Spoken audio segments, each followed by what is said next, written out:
Good morning. So, before I get reading chapter 14, I wanted to go over the quiz that we took.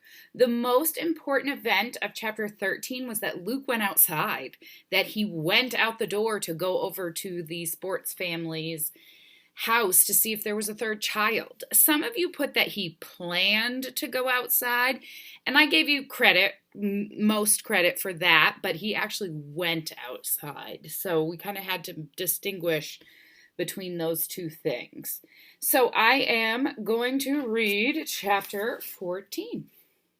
In all his plottings, Luke had never thought of the screen door being locked, though he knew his own parents locked up at night when they didn't forget.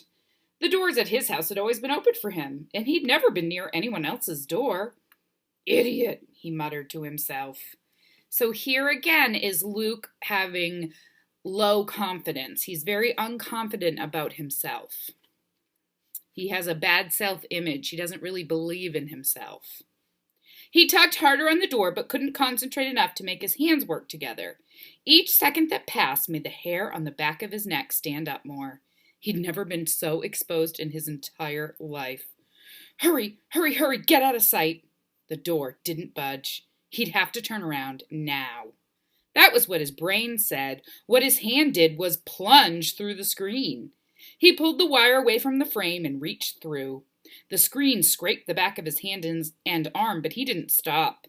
He fiddled with the lock inside until he heard it click. He silently slid the screen door back and stepped past the hanging blinds into the sports family's house. Even with the blinds blocking every window, the room he entered was airy and bright. From the freshly painted walls to the sparkling glass tables to the polished wood floor, everything looked new. Luke stared. Almost all the furniture in his own house had been around for as long as he could remember, and whatever patterns and designs it had originally carried had long ago been worn away. At his house, even the once orangish couch and the once greenish chairs were now all a matching sort of brownish gray. This room was different. It reminded him of a word he had never heard, only read: pristine. Nobody had ever stepped on these white rugs with manure-covered boots. Nobody had ever sat on those pale blue couches with corn dust-covered jeans.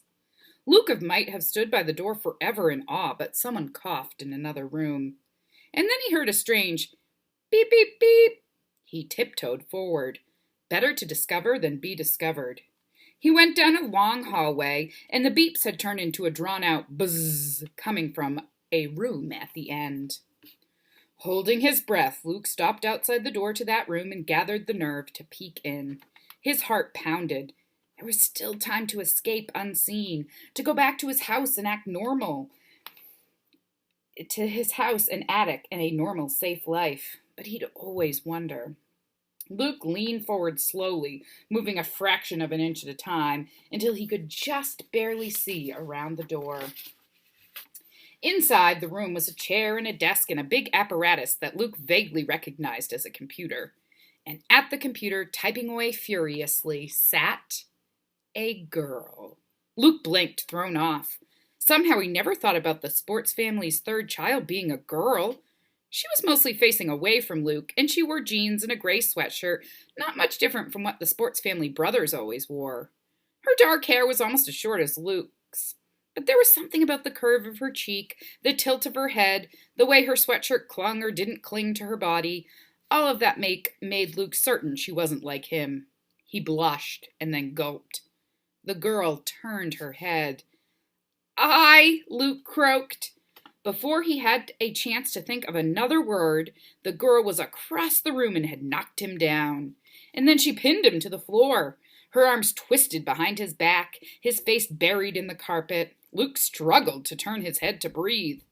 So, the girl hissed in his ear, you think you can sneak up on a poor, innocent, unsuspecting girl who's all alone? Guess nobody's told you about our alarm system. A call went out to our security guards the minute you stepped on our property. They'll be here any second. Luke panicked. So this is how he was going to die. He had to explain. He had to escape. No, he said, they can't come. Oh, yeah, the girl said. Who are you to stop them? Luke raised his head as much as he could, and he said the first words that came into his mind. Population police. And the girl let go. Such an exciting end to the chapter. In today's mini lesson, we're going to look at how Luke is starting to change because he's definitely acting differently than he normally is. And you'll start to explore your characters and see if they're starting to show any changes.